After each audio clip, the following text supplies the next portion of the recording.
आज वास्तवमा यो कार्यक्रम उपस्थितिको हिसाबले सङ्ख्याको हिसाबले सानो होला। यो एउटा 19को कार्यक्रम भएको कारणले सङ्ख्यामा हामी सानो उपस्थिति देखिएको छ होला। तर आज कार्यक्रम पनि जुटेको कारणले पनि माघे सङ्क्रान्ति विशेष कार्यक्रम माघी पर्वको अवसरमा विविध कार्यक्रमहरू भएको कारणले पनि हामी कम उपस्थित भयौँ होला।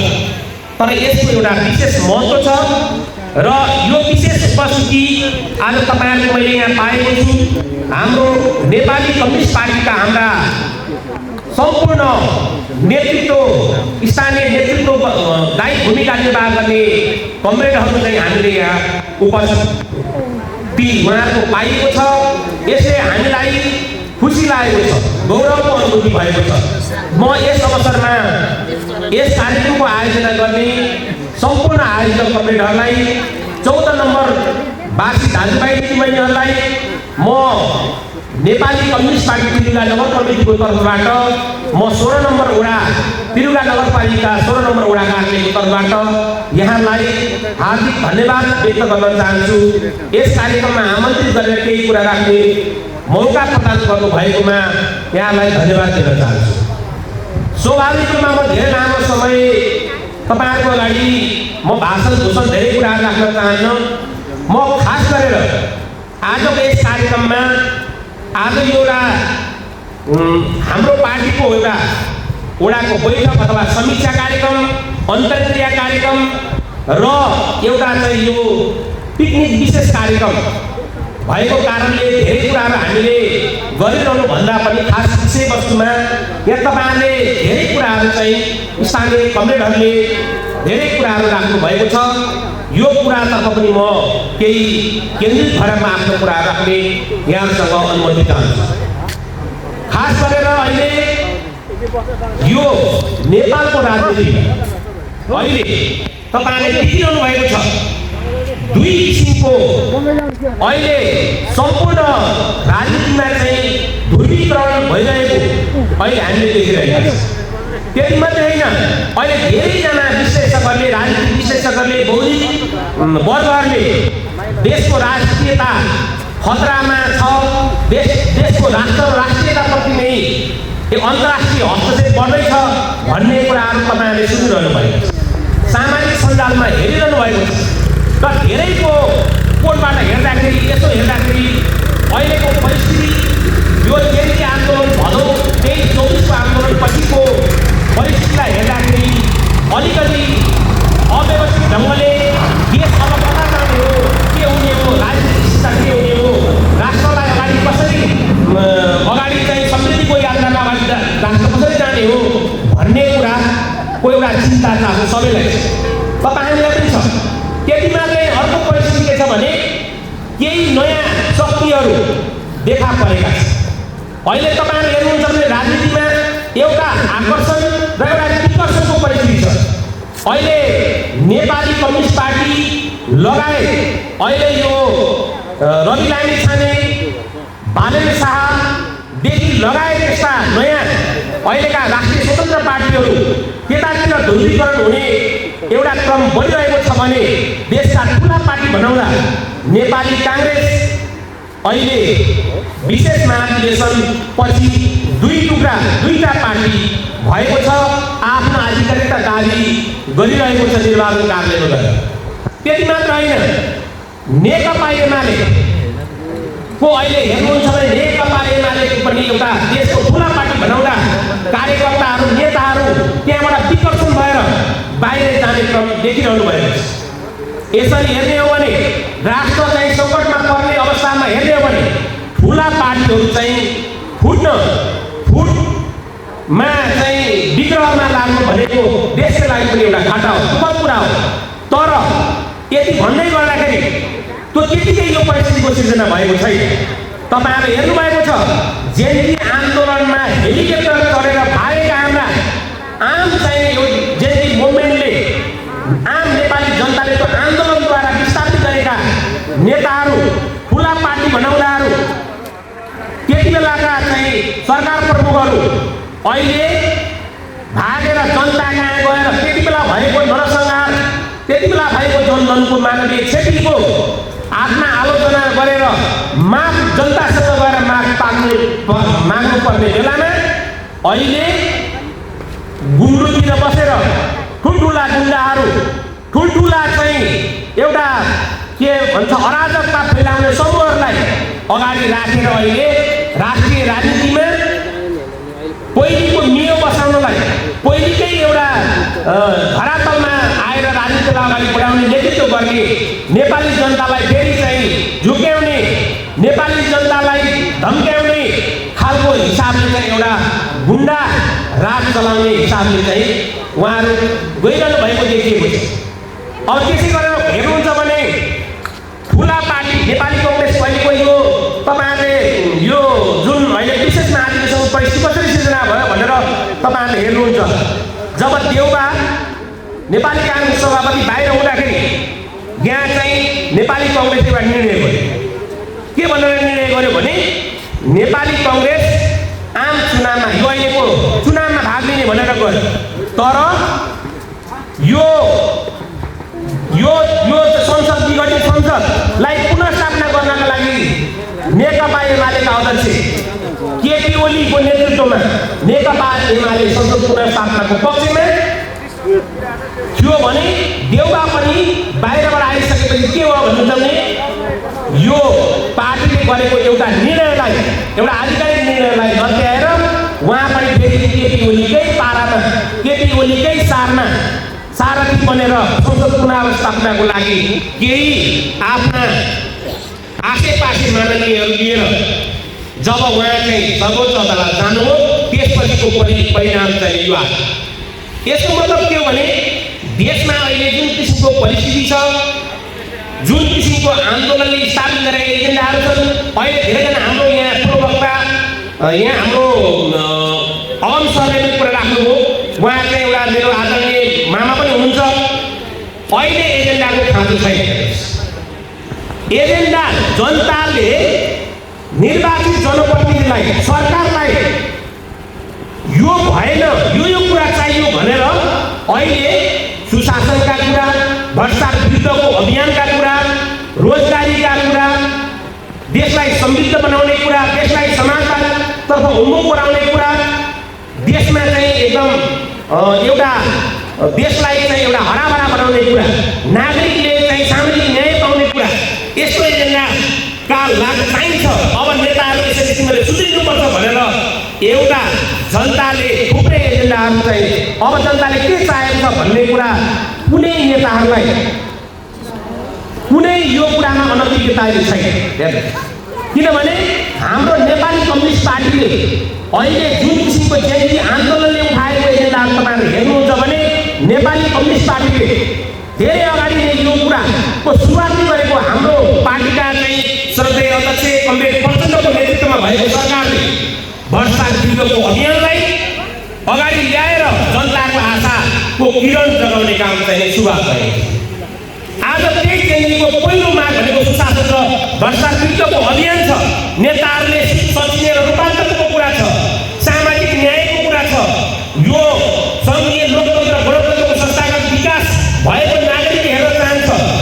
आम नागरिक यो चाहिँ नेपाली युवाहरू चाहिँ विदेशी नपरोस्, स्वदेशमै रोजगारीको प्रत्याभूति, सुरक्षित नागरिकहरूको आवासको प्रत्याभूति, संविधानले प्रदत्त गरेको हक अधिकारलाई स्थापित गर्नका लागि यो आन्दोलनले जुन किसिमको चाहिँ एउटा एजेन्डाहरू स्थापित गरेको छ त्यो नेपाली आज जयन्ती आन्दोलनपछि आएका नयाँ कुरा होइन। त्यो नेपाली कम्युनिस्ट पार्टी हिजै नै सरकारमा रहँदा सुरुवात गरेको कुरा। त्यसकारणले यो नागरिकहरूले जुन कुराहरू चाहेको छ, आम जनताले जुन कुरा चाहेको छ, अहिले खास गरेर विशेष गरेर नयाँ पुस्ताले के चाहेको छ भन्ने कुरा हाम्रा पार्टीका नेताहरूले बुझ्नुपर्छ। तपाईहरुको यो सुझावलाई म सराहना गर्न चाहन्छु। यसलाई चाहिँ हाम्रो पार्टीका नेताहरूले बुझिकन नै यो अहिलेको ध्रुवीकरणको कुरा हेर्नुहोस्, नेपाली कम्युनिस्ट पार्टी अहिले सबैको सहारा बनेको छ। अहिले पूर्व पश्चिमको सन्देश सभालाई हेर्नुहुन्छ भने आम नागरिकहरूको लहर त्यो पार्टीमा चाहिँ हामी देखिरहेका छौँ। त्यति मात्रै होइन, वर्षौंदेखि राजनीति गरेका खालीका नेताहरू नेतृत्वहरू चाहिँ अहिले नेपाली कम्युनिस्ट पार्टीभित्र आइरहनु भएको छ। त्यस कारणले गर्दा पनि नेपाली कम्युनिस्ट पार्टी अहिले एउटा नेपालको राजनीतिमा आकर्षणको केन्द्र बनिरहेको छ, विकर्षणको होइन। विकर्षणका हिजोका ठुला पार्टी भन्नेहरू त्यो पार्टीहरूमा अहिले विकर्षणको र विग्रहको स्थितिहरू पैदा भइरहेको छ। त्यस कारणले तपाईँलाई म एउटा ढुक्कका साथ के आश्वस्त गराउन चाहन्छु भने आगामी निर्वाचन घोषणा भइसकेको छ। निर्वाचनको समय धेरै बाँकी छैन। त्यो निर्वाचनको परिणामले पनि सिद्ध गर्नेछ कि नेपाली कम्युनिस्ट पार्टी सबैको सहारा, नेपाली जनताको भरोसाको केन्द्र बन्नेछ। नेपाली जनताले एक नम्बरको पार्टी नेपाली कम्युनिस्ट पार्टीलाई बनाउनेछ। किन भन्नुहुन्छ भने यहाँ तपाईँले माटोको कुरा गर्नुभयो। माटोको यो हर्कसाङको संस्कृति पार्टी त्यहाँबाट हेर्नुहोस्, एकै साइनमा एकै पटकमा एउटै आदेशमा हटाएको उपाध्यक्ष डाक्टर मित्र परियारलाई नेपाली कम्युनिस्ट पार्टीको बन्द सूचीमा हेर्नुहोस्, समानुपातिको बन्द सूचीमा प्राथमिकता साथ अग्रभागमा राखेर निर्वाचन आयोगमा नेपाली कम्युनिस्ट पार्टीले पेश गरेको छ। यो भनेको के हो भने छत्रछाया सबैलाई दिन सक्ने, सबैलाई हटाउन सक्ने सहिष्णुताको हिसाबले एक नम्बरको पार्टी भनेको नेपाली कम्युनिस्ट पार्टी। त्यस कारणले तपाईहरुलाई के भन्न चाहन्छु भने आम नेपालीले अहिले जेनजी मुभमेन्ट पछि गाली पुराना पार्टीलाई गरेको छ। सबभन्दा धेरै गाली एमालेलाई गरेको छ। त्यो भन्दा दोस्रो गाली कांग्रेसलाई गरेको छ। तेस्रो गाली खाएको छ नेपाली कम्युनिस्ट पार्टी। तर यसको मतलब के छ भने अहिले यहाँ उहाँ हाम्रो पूर्ववक्ता मित्र हाम्रो उहाँले अगम सरले भन्नुभयो धेरै नेताहरू बोलेको छ। वास्तवमा धेरै तुच्छ बनेर केपी ओलीको पाराले धराले बोल्नु पनि हुँदैन। हाम्रो नेपाली कम्युनिस्ट पार्टीको धेरै नेताहरू बोलेका पनि छैन। तर यसको मतलब जनजीविकाका कुरा, नेपाली जनताको नागरिकहरूका जनमुखी कुरालाई पार्टीले अगाडि बढाएकै छ, नियमित कार्यक्रम बनाएकै छ। त्यस कारणले तपाईहरु सबैलाई म के आश्वस्त गर्न चाहन्छु भने अहिले हामी गर्व गरौँ, गौरव गरौँ नेपाली कम्युनिस्ट पार्टीको सदस्य भएको नाताले। किनभने अहिले रोजाइ नेपाली कम्युनिस्ट पार्टीको छ। युवा पुस्ता तपाईहरुले हेर्नुभयो भने नेपाली कम्युनिस्ट पार्टीको रेड क्रस तपाईहरुले देख्नु भएको छ। त्यहाँको युवाहरूको सहभागिता र अहिले त्यसको अहिले गतिविधि क्रियाकलापलाई तपाईहरुले हेर्नुभयो भने अब युवा पुस्ताको गन्तव्य पनि नेपाली कम्युनिस्ट पार्टीले हुन्छ। त्यहाँ लाखौं युवाहरू, यो नयाँ जेनजी पुस्ताहरू नेपाली कम्युनिस्ट पार्टीमा समाहित हुनुभएको छ। त्यसले पक्कै पनि हाम्रो पार्टीमा सुधार मात्र होइन, पार्टीलाई रूपान्तरण पनि त्यो पुस्ताले गराउनु छ। हामीले त अपेक्षा गरेका छौँ। त्यस्ता नेपाली कांग्रेसका गगन र विश्व प्रकाश जस्ता थुप्रै हाम्रा यो जेनजी नयाँ पुस्ताहरू नेपाली कम्युनिस्ट पार्टीमा प्रवेश गर्नुभएको छ र उहाँहरूले त्यो हिसाबले पार्टीलाई रूपान्तरण गर्नुहुनेछ। तपाईँ हामी सबैले पार्टीलाई ठिक ठाउँमा ल्याउनको लागि तपाईँ हामी सबैको दायित्व, तपाईँ हामी सबैले त्यतातिर हामी सबै लागौँ। तपाईहरुलाई म त्यही भन्न चाहन्छु। र अघि अलिकति यो हाम्रो यहाँ स्थानीय रन्देलजीले पनि केही कुरा राख्नु भएको छ। दलित हक अधिकारको कुरा हेर्नुहोस्, समावेशीको कुरा, आज संविधानमै लेखिएको कुरा, छुवाछुत विरुद्धको कुरा, दलितहरूको हक अधिकारको कुरा, महिलाको अधिकारको कुरा, आदिवासी जनजातिको कुरा आयोगै बनाएर सरकारले समाधान गर्नका लागि त्यो कसले बनायो? हिजो जनयुद्धले स्थापित गरेका एजेन्डाहरू थिए र आज समावेशी समानुपातिक प्रणाली, निर्वाचन प्रणालीसम्म गएर सबैको प्रतिनिधित्वको सुनिश्चित नेपाली कम्युनिस्ट पार्टीले हिजोको यो जनयुद्धले स्थापित गरेको एजेन्डा हो। हिजो तपाईले के भन्नुभयो? पार्टी चाहिँ एजेन्डा भयो भने, एजेन्डामा स्थापित भयो भने मात्रै पार्टी गुणस्तरीय हुन्छ, जनताको पार्टी हुन्छ। वास्तवमा एजेन्डाको लागि नेपाली कम्युनिस्ट पार्टी स्पष्ट छ र को ढङ्गले नेपाली कम्युनिस्ट पार्टीले काम गर्नेछ। अब तपाईहरुलाई अब धेरै कुराहरू यहाँ राजनीतिक कुराहरू गर्न पनि त्यो समयले पनि छैन। तर तपाईहरुलाई म एउटा कुरा चाहिँ भन्न चाहन्छु। अहिले नयाँ पार्टीमा यो श्रम संस्कृति पार्टी माटो जुन चुनाव चिन्ह छ यसको प्रभाव हामी खास गरेर म धेरै त भन्दिनँ, राई लिम्बू समुदाय अहिले माटो भनेर अहिले धेरै मान्छेको त्यो प्रभाव पनि परिरहेको छ। तपाईँहाम्रो गाउँहरूमा पनि त्यो प्रभाव होला। तपाईँलाई भन्न चाहन्छु माटोको राम्रो पक्ष श्रम संस्कृति पार्टी सृजनशीलता अब बस्नु हुँदैन, सबैले श्रम गर्नुपर्छ भन्ने यो राम्रो कुरा छ। हेर्नुहोस् त्यो कुरामा हामी सहमत छौँ। र अर्को कुरा भ्रष्टाचार के अरे विरुद्धको अभियान छेड्नुपर्छ भन्ने यो पनि राम्रो छ। तर तपाईँहरूमा त्यसभित्र तपाईँले नराम्रो कुरा पनि हेर्नुभएको छ। एकै शब्दमा पद उड्ने, एकै शब्दमा पद राख्ने, त्यो कुन खालको प्रवृत्ति? त्यो तानाशाही प्रवृत्ति होइन। राख्न चाहे अध्यक्षले राख्ने, फाल्न चाहे फाल्ने, बाटैमा फाल्ने, घरमा आउँदा पद चाहिँ यो किसिमको पाराले हुँदैन। त्यस्तो खालको त्यसलाई भन्छ त्यो प्रवृत्ति भनेको महामूर्ख पटमूर्ख प्रवृत्ति। त्यो त्यस्तो खालको मान्छेलाई भोलि मुलुक दियो भने हाम्रो मुलुक कहाँ पुग्छ? त्यो पनि हामीले एउटा विचार गर्नुपर्छ। होला उहाँले राम्रो चलाउनु होला, तर उहाँको सुध्रिनुपर्छ, त्यो गलत कुरा छ। अर्को कुरा चाहिँ अहिले तपाईँहरूलाई उहाँलाई एउटा नराम्रो आरोप लागिछ। के हो भने यो त राईहरूको पार्टी रहेछ भन्छ, लिम्बूको पनि भन्दैन राई। अब हामीले यति बेलाको जमानामा अब हाम्रो यो चाहिँ एउटा विविध संस्कृति, भाषा भाषी, जात जाति बसेको समुदाय मिलेर बसेको देशमा एउटा जाति, एउटा समुदायलाई मात्रै अगाडि बढाएर हामी लिएर गयौँ भने पक्कै पनि त्यसले के गर्दैन, राम्रो गर्दैन, सामाजिक सद्भावलाई खलल पुर्याउँछ। त्यस कारणले त्यो पनि कुरा राम्रो छैन। अनि अर्को कुरा चाहिँ श्रम गर्ने कुरा राम्रो कुरा हो, क्रिएटिभिटी राम्रो कुरा हो, रचनात्मक कुरा राम्रो कुरा हो। तर त्यति मात्रै गरेर देश चल्छ त? उहाँहरूको अहिले हेरौँ न, देश चल्नको लागि के हुन्छ? त्यहाँ देशको शिक्षा नीति कस्तो हुने भन्ने हुन्छ, स्वास्थ्य नीति कस्तो हुने भन्ने हुन्छ, नागरिकको रोजगारीको हक कस्तो कसरी कार्यान्वयन गर्ने भन्ने हुन्छ। त्यति मात्रै होइन, नागरिकहरूलाई चाहिँ सुव्यवस्थित ढङ्गले नागरिकलाई भोलिभन्दा अधिकार सम्पन्न कसरी बनाउने भन्ने कुरा हुन्छ। देशको अर्थतन्त्रलाई आर्थिक नीति कस्तो हुने भन्ने हुन्छ, वैदेशिक नीति, परराष्ट्र नीति कस्तो हुने भन्ने हुन्छ। हेर्नु त्यो सबै कुरा उहाँहरूको स्पष्ट छ त अहिले आइसकेको छैन। भोलि उहाँलाई सरकार चलाउन दियो अरे, सरकार बनायो अरे, उहाँहरूको परराष्ट्र नीति कस्तो छ, शिक्षा नीति कस्तो? उहाँ भन्नुहुन्छ सबैलाई ढुङ्गा बोकेन भने म प्रमाणपत्रै दिन्छु, ढुङ्गा बोकाइदिन्छु, बालुवा बोकाइदिन्छु, अनि मात्रै शैक्षिक योग्यताको प्रमाणपत्र। त्यो पनि ठिकै छ, त्यो त एउटा सूचक मात्रै हो। तर त्यति भनेर मात्रै हुन्छ त? हाम्रो देशलाई चाहिँ कस्तो खालको जनशक्ति चाहिएको हो, भोलि अन्तर्राष्ट्रिय बजारमा कस्तो जनशक्तिको खाँचो छ, हामीले कस्तो जनशक्ति उत्पादन गर्दा त्यो बिग्छ, यो सबै कुरालाई हेर्नुपर्छ। त्यस कारणले आजको जनसमुदायहरू अहिले हामी हतार नगरौँ। तपाईँ हामी जुन ठाउँमा छौँ ठिक ठाउँमा छौँ, हामी ठिक ठाउँमै बसौँ। तपाईँहरूलाई म के आग्रह गर्न चाहन्छु भने पछि हेरौँला, उहाँहरू धेरै राम्रो कुरा छ भने हामी अनुसरण पनि गरौँ। तर अहिले धेरै कुरा हामीले हेर्न बाँकी छ। तपाईँहरू अहिले यो लयको भरमा, राइटिङ भरेको भरमा हामी अहिले जय माटो भनेर अहिले धेरै हतार नगरौँ। र धेरै हतारिने साथीहरूलाई पनि म के आग्रह गर्न चाहन्छु भने हतारको काम, हतारले चाहिँ मान्छेलाई पछुताउन पार्छ।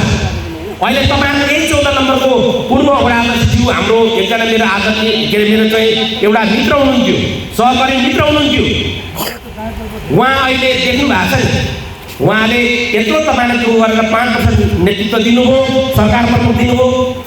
उहाँ हतारिएर फेरि यहाँ हुँदैन भनेर अर्कोतिर लाग्नु, अनि त्यहाँबाट जेएनजी आन्दोलन भयो, त्यहाँ पनि हुँदैन भनेर मैले त्यो पनि छोडेँ भनेर भन्नु। अहिले उहाँलाई पछुताउ भइरहेको हो। म उहाँलाई धेरै गाली गर्न सक्दिनँ। उहाँले भोलि आएर काम गर्ने ठाउँ यही हुनसक्छ, भोलि आउने अन्तमा उहाँ नि यहीँ। त्यस कारणले म तपाईँहरूलाई के भन्न चाहन्छु भने अहिले रवि लामी छानेको पार्टी राष्ट्रपा भन्ने पनि छ, घन्टी जय घन्टी भन्ने नयाँ कुराहरू मान्छेले सुरुमा खोज्छ। आफ्नो घरमा भएको चिज कसैलाई राम्रो लाग्दैन, तर अर्काको घरको सबै चिज राम्रो लाग्छ, अर्कालाई नै चाहिँ ठिक लाग्छ। तर त्यो होइन, वास्तविकता फरक हुन्छ। तपाईँहरूलाई म के आग्रह गर्न चाहन्छु भने धैर्य धारण गरेर हामी आफ्नो सङ्गठनमा जे जिम्मेवारी छ काम गरौँ।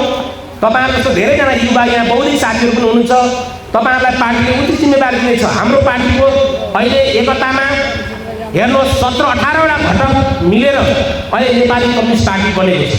धेरै चुनौतीहरू छन् वास्तवमा, धेरैतिरको एकतापछिको नेतृत्व मिलानदेखि लिएर पार्टीको विभिन्न संरचना एउटा मिलानदेखि लिएर थुप्रै कामहरू पार्टीले गरिरहेको छ।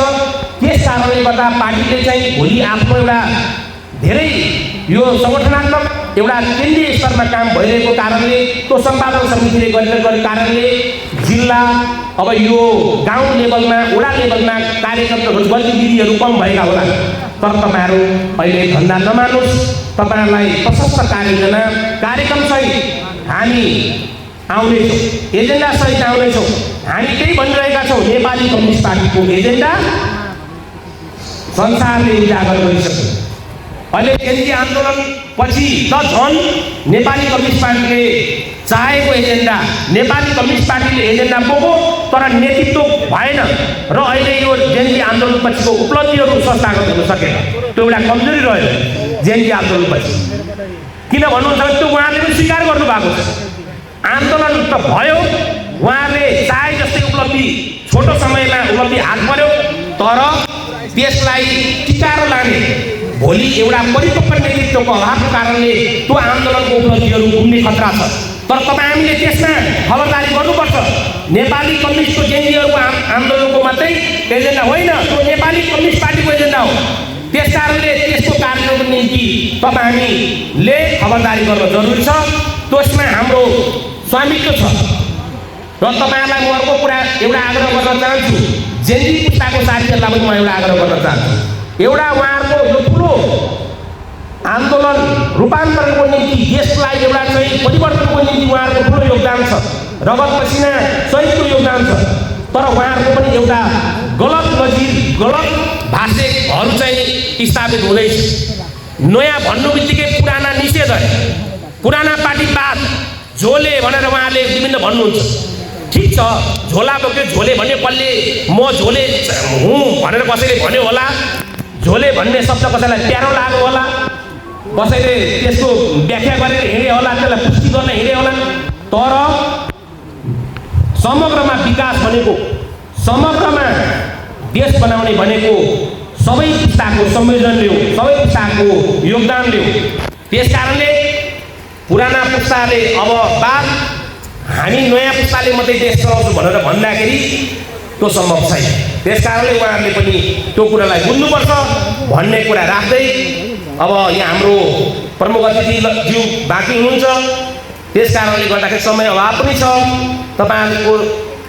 त्यस कारणले म तपाईँहरू सबैलाई यो कार्यक्रमको एउटा आयोजना गरेर हामीलाई केही कुरा राख्ने मौका प्रदान गर्नुभएकोमा आयोजकलाई विशेष गरेर म हार्दिक धन्यवाद दिँदै तपाईँहरूको यो कार्यक्रमको पूर्ण सफलताको कामना, यहाँको सङ्गठन बढ्दै एउटा चाहिँ राम्रो हुँदै जाओस् भन्ने कामना पनि गर्न चाहन्छु। र अन्तिममा भन्न चाहन्छु, नेपाली कम्युनिस्ट पार्टीले पूर्वमा हामी चाहिँ माओवादी केन्द्रले जितेको वडाहरू अरू वडाभन्दा पृथक छ भनेर भन्न चाहन्छु। र हामीले 74 मा 2टा वडा जितेका थियौँ। हामीले अहिले त्योभन्दा 79 को निर्वाचनमा 3टा वडा जित्यौँ। पछि उपनिर्वाचनको 12 नम्बर वडा जित्यौँ र 16वटा वडामा 4 वडा जितेका छौँ। हाम्रो बढ्ने क्रम जारी छ, हाम्रो घट्ने क्रम होइन। तर 9 वडा जित्ने वडाहरू 7 वडातिर झर्दै हुनुहुन्छ। त्यसकारण यहाँ पनि आकर्षण र विकर्षणको कुरा छ। त्यसकारण कमरेडहरू ढुक्क हुनुहोस्। हामी वडा बढाउँदै अहिले यो हाम्रो एकता, पार्टी एकता पछि हामी जिल्लाको थुप्रै वडाहरू सम्भावित वडा छ। हामी जितको नजिकमा जान सक्ने सम्भावनाहरू धेरै हामीले देखेका छौँ। र समग्र स्थानीय सरकार तिरहुगा नगरपालिकाको हामीले नेपाली कम्युनिस्ट पार्टीको नेतृत्वमा बनाउन सक्ने सामर्थ्य र नेपाली जनताको रोजाइको पार्टी बनाउन चाहन्छौँ। त्यो महाअभियानमा तपाईँ सबैजना मिलेर लागौँ भन्ने कामना गर्दै मेरो भन्न अन्त्य गर्छु। हस्, धन्यवाद, अभिवादन।